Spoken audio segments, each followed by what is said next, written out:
Olá, Catarina. Olá, bom dia. Bem-vinda Obrigada. aqui no nosso estúdio do Papá, podcast de Educação Parental. E hoje vamos entrar, Catarina, no mundo da terapia da fala. Exatamente. Este é um tema que os nossos ouvintes pediram para se falar mais. E quem melhor do que tu, Catarina? Eu vejo-te como uma especialista apaixonada por aquilo que faz e vejo-a também como uma heroína para muitas crianças. É isso? Na verdade, elas são as minhas pequenas heroínas.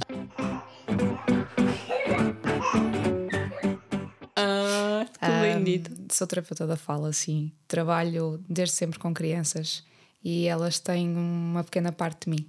A ligação no trabalho que é feito é tão natural e tão transparente que é um dos momentos mais em paz que eu acabo por ter, apesar dos desafios que traz no trabalho desenvolvido. É um momento muito bom. Que giro. Quem és tu, Catarina? Se nos podes contar assim mais sobre como é que chegaste a esta profissão? Então, na verdade, foi um encontro um bocadinho casual, que me resultou da mistura de vários ingredientes. Eu sempre gostei de crianças, eu sempre gostei de ajudar, de ensinar, e gostava de tudo aquilo que era ligado à saúde, à educação. No meio disto tudo surge uma terapia da fala em que é muito orientada para, não só, temos uma população-alvo desde crianças até adultos, mas com a possibilidade de trabalhar com as crianças, com a possibilidade de ensiná-las, de ajudá-las, com a ligação que as questões que trabalhamos com elas serem muito ligadas também à saúde e terem toda uma questão orgânica que convém perceber, conhecer. O trabalho em equipa que é feito com diversos profissionais da área da educação, da saúde, portanto foi assim um bolo perfeito. Catarina, eu hoje gostava de entrar assim no papel de tia. Eu tenho uma sobrinha de 4 anos e meio.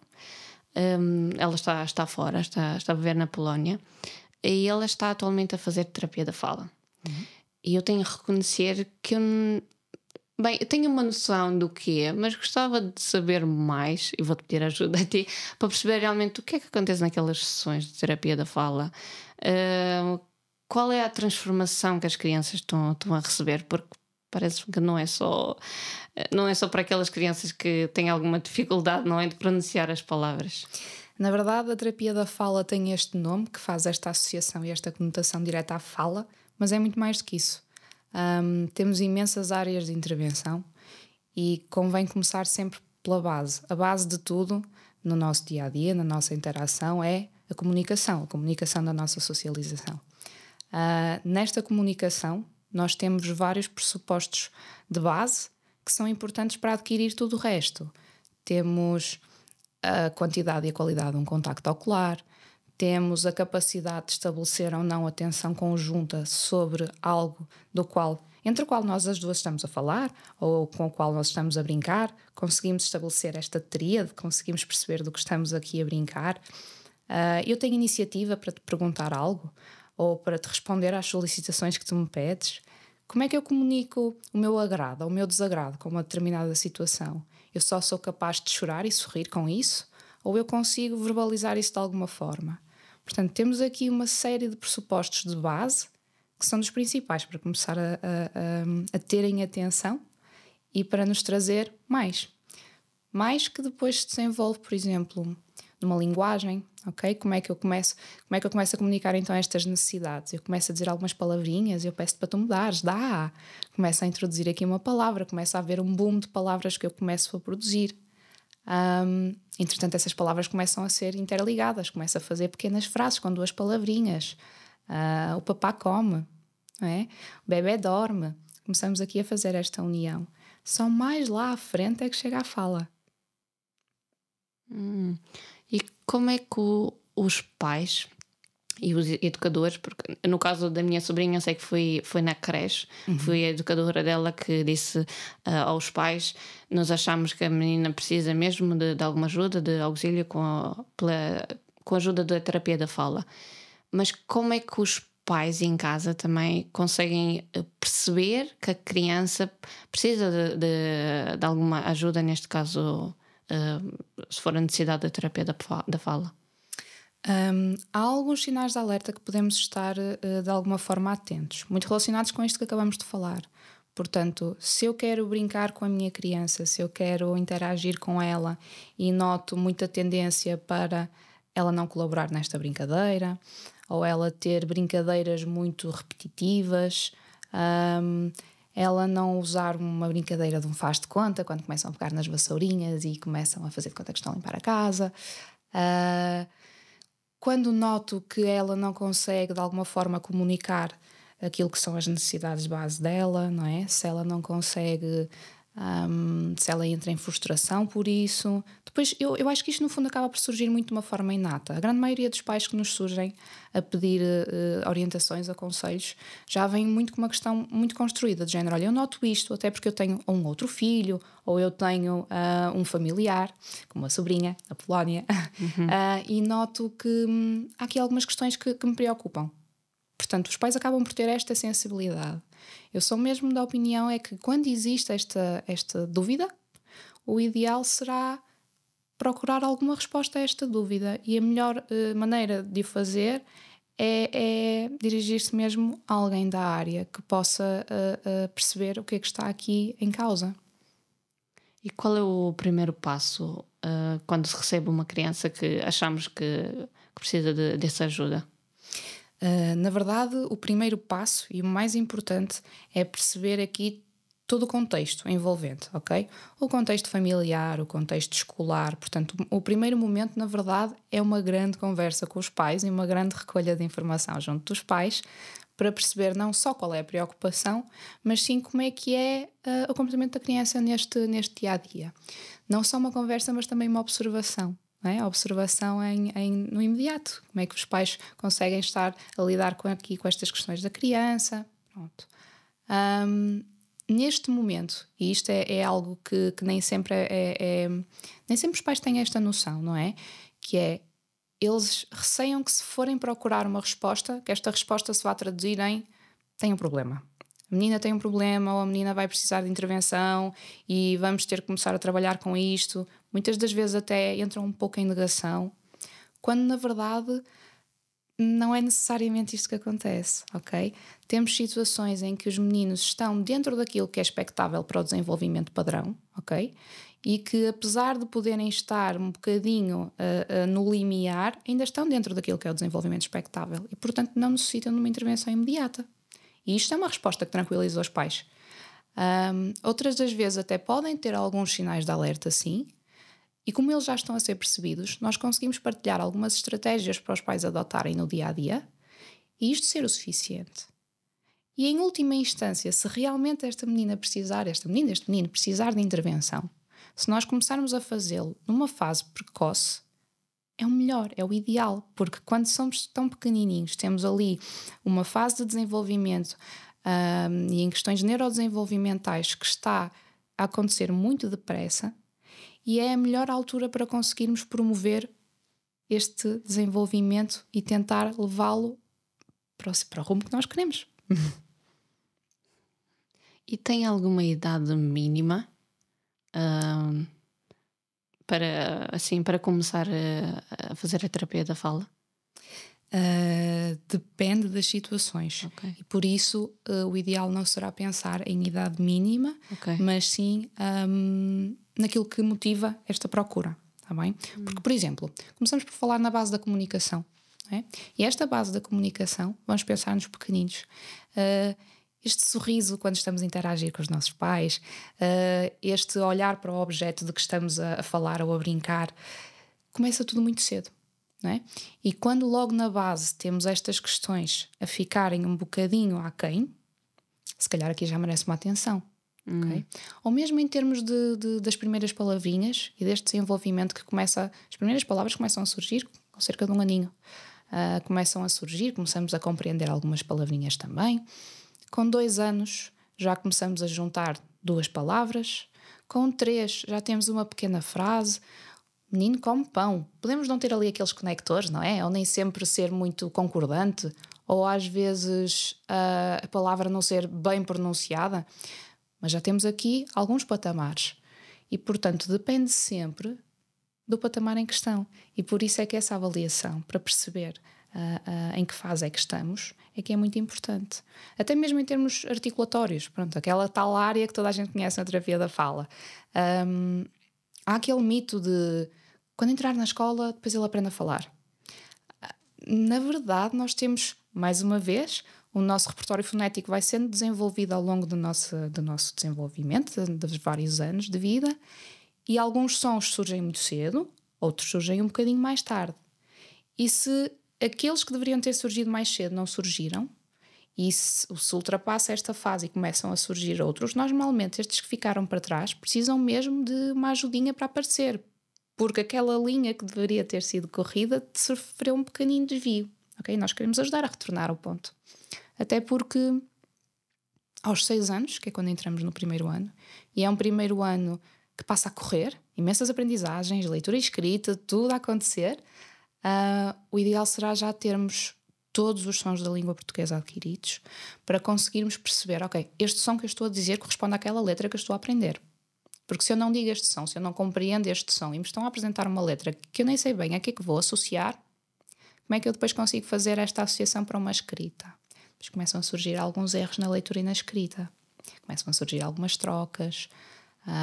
Começa a ficar comprometido um bocadinho aqui o processo da leitura e da escrita, da aprendizagem. Portanto, a questão base, não é? Há uma idade em que devemos procurar, depende da situação e do motivo que preocupa o pai. Ok, realmente agora que estás a falar, eu tenho 2 meninas, a mais velha tem 4, que assim, olhando para trás, quando ela começou a falar, foi muito mais tarde do que a segunda filha, que tem 1 ano e meio, mas estou assim a pôr assim na balança e realmente não tem nada a ver, e realmente não tem mesmo a idade mínima. Também parece-me que tem a ver com muitos estímulos em casa, não é? Familiares, creche ou parques ou outros meios, não é? Sim. Há várias coisas que nós podemos fazer em casa e no dia-a-dia e que ajudam muito neste caminho, okay, que é o crescimento das nossas crianças. Por exemplo, não necessariamente o ter, que às vezes há esta ideia, não é? Tenho que ter uma atividade para fazer com os meus filhos para que eles consigam aprender e desenvolver mais. Não tem que ser uma atividade ou um jogo. Basta pequenas estratégias no nosso dia-a-dia. Por exemplo, as nossas rotinas do dia-a-dia. Nós podemos ser os narradores desta rotina e narrar esta rotina toda para as nossas crianças. Estamos a tomar um banho. Olha, vamos lavar o braço, e vamos lavar agora a barriga. Podemos virar este jogo. Olha, lava tu. Vamos lavar então, lava a tua barriga. E a criança tem que identificar o que é barriga. E só nisto, e isto podemos extrapolar para todas as rotinas, não é? Para vestir e para o despir, para o calçar e descalçar para ir para a escola. Só nisto já estamos a conseguir promover imensa coisa. Podemos também começar e devemos priorizar o brincar de todo modo e feitio. Não tem, lá está, necessariamente que ser um jogo de encaixe ou um jogo de associação. Pode ser o brincar ao faz de conta, pode ser o brincar com aquilo que encontramos, olha, como no podcast que vocês já tiveram, em que as brincadeiras surgem de todas as formas e feitio. O brincar é um momento de grande qualidade para a criança e é um momento que fomenta muito esta ligação e esta interação connosco. Que benefícios é que as crianças estão a receber depois de fazerem as sessões de terapia da fala? Que benefícios é que as crianças estão a receber? Sim. Nós, no fundo, estamos a conseguir e a tentar, é isso que procuramos, em conjunto com as famílias, capacitá-las das competências que elas necessitam para ter um desenvolvimento o mais favorável possível, não é? Se nós conseguirmos que elas tenham um desenvolvimento comunicativo, linguístico, da compreensão das ordens e das instruções que nos dão, de conseguir interagir, estamos a prepará-las para uma escola, por exemplo, em que vão ter os colegas com quem vão querer socializar e vão querer perceber as brincadeiras que eles estão a ter ou a não ter, as instruções das brincadeiras que estão a ter. Vão estar numa sala de aula a conseguir compreender um enunciado que lhes é dado. Vão ter as competências base, por exemplo, para adquirir uma leitura e uma escrita. Catarina, tens alguma história de êxito, de sucesso que queres partilhar connosco? Uma criança ou que fez assim, uma grande diferença na vida da criança e da família? Sim, na verdade sim. Um menino que com cerca de 3 anos me procurou, ele não falava de todo. Nada? De todo. Era um menino extremamente ansioso, com um nível de frustração muito alto. E a verdade é que ele não tinha forma nenhuma de exprimir aquilo que era o seu interior, né? Este menino tinha muita dificuldade também nesta questão do brincar, no brincar de faz de conta, pronto, a questão comportamental muito alterada. E aquilo que nós fizemos com este menino, na verdade, foi a introdução de um sistema de comunicação, baseado em imagens reais, para que pudéssemos interagir com ele, nós e ele connosco, ok? Muito baseado naquilo que eram as brincadeiras que ele gostava mais, os objetos de maior interesse dele, alguns alimentos. E muitas das vezes a introdução destes sistemas de comunicação assusta um bocadinho os pais, porque pensam, mas então eu quero que ele fale e estamos aqui a usar imagens.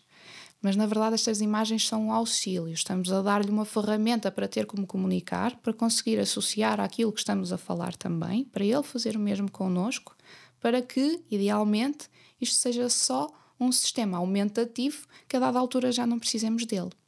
E a verdade é que neste momento ele ainda tem o sistema de comunicação enorme, imenso, quase já não recorre a ele, porque começou a produzir ele próprio as palavrinhas. Neste momento já consegue fazer frases. As frases ainda surgem um bocadinho, às vezes esconde uns elementos, outras vezes tem que parar e voltar a reformular, mas o que mais me satisfaz neste menino é ver a felicidade com que ele chega e a felicidade com que ele está, porque ele neste momento passou a ser capaz de, por exemplo, ele tem uma iniciativa e uma imaginação imensa para as brincadeiras, e a primeira coisa que ele até tentava fazer e tenta é gestualizá-las. Agora ele consegue fazê-lo e falá-lo, e dramatiza muito e brinca muito. Mas foi muito bom ver este percurso todo com aquilo que foi uma ferramenta que ele precisava, efetivamente ele precisava. Passou a ter voz. Sim. Gosto deste orgulho. Gosto muito de ver isso. Calculo que isto é o que lhe dá também assim mais energia para continuar neste trabalho diário. Sim. É inspirador. Os nossos pequenos, eles vão tendo pequenos progressos, ok? E às vezes é difícil perceber quais são os progressos se nós não conseguirmos reduzir aos pequenos passos que eles dão. Nós não conseguimos chegar ao final de um caminho de uma corrida só. Nós temos que dar uns pequeninos passos. E quando nós vamos vendo estes passos que eles vão dando uns após os outros, estes passos são aquilo que nos dão também a nós força para continuar este percurso. Agora eu vou voltar ao papel da tia e vou fazer uma pergunta que eu não tenho bem a certeza, porque acho que é um mito, mas não tenho bem a certeza. A minha sobrinha, portanto, ela em casa ouve 2 línguas e ouve-se muito, pronto, se a criança desde pequenininha começa a ouvir 2 línguas, pode estar a baralhar e isto pode atrasar a fala. Isto é verdade ou não é verdade? A questão do bilinguismo tem muito que se lhe diga. Como é que nós desenvolvemos aqui a questão da aprendizagem de uma fala, de uma palavra, de um conceito? Nós temos este objeto, nós temos a noção da função deste objeto e vamos guardando isso para nós, e a dada altura nós temos um rótulo para esse objeto e esse rótulo será o nome dele. Quando nós temos 2 línguas, nós temos 2 rótulos para esse objeto. O bilinguismo depois pode traduzir-se de diferentes formas. Há crianças que demoram um bocadinho mais neste desenvolvimento, mas quando conseguem passam a incluir as 2 línguas e com sucesso. Nem sempre. Portanto, nem sempre nem nunca. A questão do bilinguismo é um bocadinho delicada. Ok. Porque eu em casa, também no nosso caso, nós também falamos 2 línguas. Com o meu marido, as meninas falam em português, às vezes também, em romeno, mas costumam separar Ou seja, comigo, como se fosse outra, outra fala. Fala em romeno com a mãe. E com o pai é português. Mas parece, não sei, já parece natural. E nem sequer pensa quando o pai lhe pergunta: mas podes traduzir como é que isto é em português? E ela fica a pensar: mas traduzir o quê? Agora já começa a perceber. Mas parece-lhe tão. Porque no fundo elas foram imersas a um contexto com as duas línguas. E conseguindo fazer essa aquisição de forma bem sucedida, lá está, têm 2 rótulos e conseguem aceder aos 2 rótulos naturalmente. Portanto... E é muito giro de se ver, porque vira para mim e dizem em romeno, e vira para o pai a mesma coisa e dizem em português. É muito giro e tão rápido, passa de uma para a outra, que eu inicialmente também foi assim uma preocupação a pensar: será que também vai atrasar a fala, o desenvolvimento da comunicação? Mas passou a ser tudo muito natural. Não sei se isso também tem a ver um bocadinho com a nossa confiança, a confiança dos pais e não ter esta preocupação. E a forma como todo o percurso delas também se foi sendo feito, sim, sim. Na verdade, vocês são os pais preocupados e vocês são os pais atentos, não é? Sim, diariamente. Muito bom, Catarina. Estou a gostar. Estou a gostar da nossa conversa. Tens assim, para concluirmos o nosso episódio de hoje, tens algumas dicas práticas também, e algumas lições ou mensagens para os pais também que se preocupam com o desenvolvimento da fala dos filhos? Dica, sublinho: se realmente há alguma questão que preocupa, procurar a avaliação de um especialista, de um terapeuta da fala, está bem? Expor essas dúvidas, ter a resposta a essas dúvidas. Um bom profissional vai sempre dar essa resposta e orientar para o caminho que será necessário. E o caminho necessário poderá até nem ser a terapia da fala. E um bom profissional é isso que dirá: neste momento não é necessário, olhe, se calhar temos aqui outras questões de base que convém despistar. A solução, na minha opinião, e a melhor dica será mesmo essa: procurar uma avaliação, procurar um especialista, colocar, porque cada caso é um caso, cada criança é uma criança. Mesmo que a mesma preocupação esteja a afligir uns pais de uma família e uns pais de outra família, poderá ter aqui origens diferentes, caminhos diferentes. Portanto, procurar sempre uma resposta personalizada e individualizada. E para quem quer te conhecer mais, Catarina, e também quer saber onde é que te encontramos? Então, eu estou a dinamizar um projeto, chama-se Centro Eleva. Podem visitar-nos nas redes sociais. Este projeto começou comigo enquanto terapeuta da fala. Entretanto, comecei a partilhá-lo com mais algumas valências, pela ligação que a terapia da fala tem a estas outras valências: psicologia, terapia ocupacional. Portanto, qualquer questão que queiram colocar, poderão encontrar-me a partir daí. Obrigada, Catarina. Vamos adicionar também os links na descrição do episódio. Ok, obrigada eu. Obrigada por estares aqui e também por nos ajudares a perceber melhor realmente o que é que a terapia da fala faz. Obrigada. Obrigada eu pelo convite e até breve.